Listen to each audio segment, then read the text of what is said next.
So we talked about this on last week's podcast, that Gallen was going to go for a scoreless streak. Was he going to break it? Was he going to be there? Well, it was broken, and it's a tough place to go, knowing that he had to kind of go to Colorado, and we knew that he was going to Colorado. We had a feeling it was probably going to, all good things do come to an end eventually, just like the Pirates being good at baseball since the 90s. That's got to end at some point, right? Sure. Nothing, sell the team.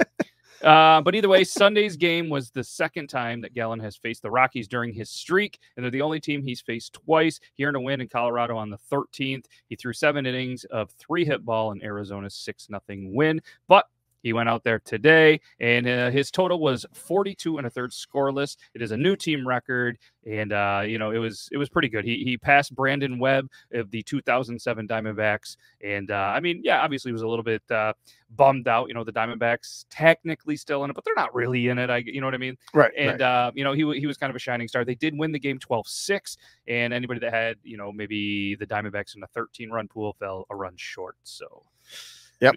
Impressive streak, mediocre beard, but at least he's trying. But yeah, it's a good thing, for any club that doesn't have the real potential to win a World Series, to have something cool like this with maybe a possibility of breaking it.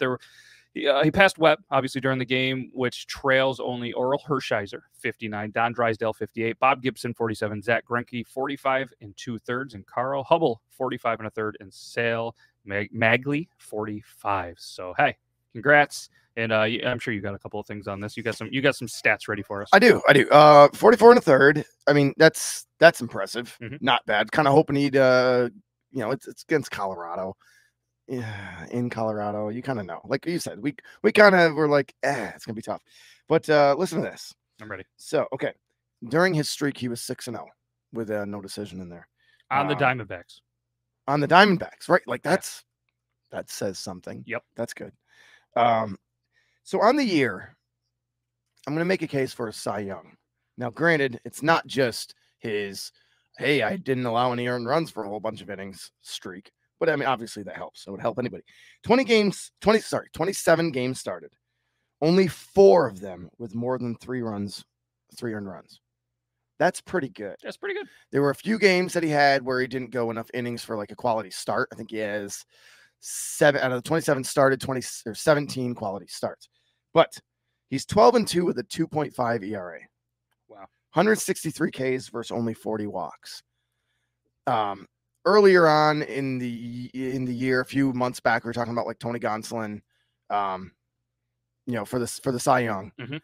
But man, I can't help but think that maybe it's between Zach Gallen and Jose Urias from the Dodgers. Gallen and Urias, their stats almost identical. Urias, I think, is like 16-2 or something like that. I can look it up, but who cares? Yeah. Urias really good. Gonsolin's got the wins. Wins don't mean as much.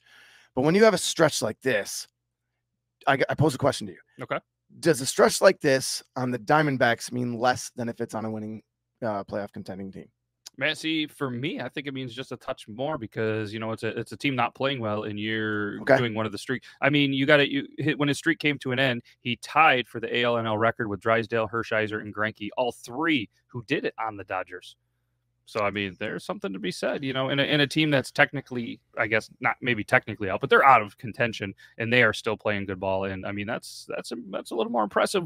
You look at those guys, what they have for a lineup and the payroll. I mean, you're probably talking hundreds of millions of dollars more on the Dodgers payroll than on the Diamondbacks, probably just in 1 or 2 players. Right. Like there's Kyle Wright, 17-5, Gonsolin 16-1, Urias 16-7. I said 16-2, 16-7. But I mean, Tyler Anderson 14-3, but they're all on the Dodgers, kind of like what you're saying. Yep. Like are they doing? I mean, all of their ERAs are good. Like that's Kyle Wright's 3.23, Gonsolin's 2.10, a 2.10 ERA, 16-1. He's probably going to win it. Yeah. Except he hasn't pitched as many innings, and his strikeouts 128 innings, 116 strikeouts. Yep. Verlander's got 144 strikeouts, 152 innings. So like kind of what you're saying, like Gallen.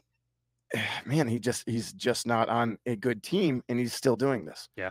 So, I mean, it's impressive. I'm going to say he probably doesn't get the Cy Young because of that, and maybe he's not Cy Young winner anyways. Mm-hmm. But what an impressive push! very impressive. And we have a couple of weeks of baseball left. Let's see what happens after the scoreless streak ends. Does he go 7-0 during the stretch, 8-0? I mean, if he rides this out to the end of the year, maybe they don't have a choice but to throw him in that conversation. I agree. I mean, it's not odd to think that he throws another shutout or two. I mean, or at least 6-7 innings with no earned runs. He started out the year like this. He had one little rough spell, and that was it. Yep. And real quick, the payroll, just for the records, Arizona has an estimated 2022 payroll at $93 million, while the Dodgers estimated payroll for 2022 is $261 million, almost $200 million more.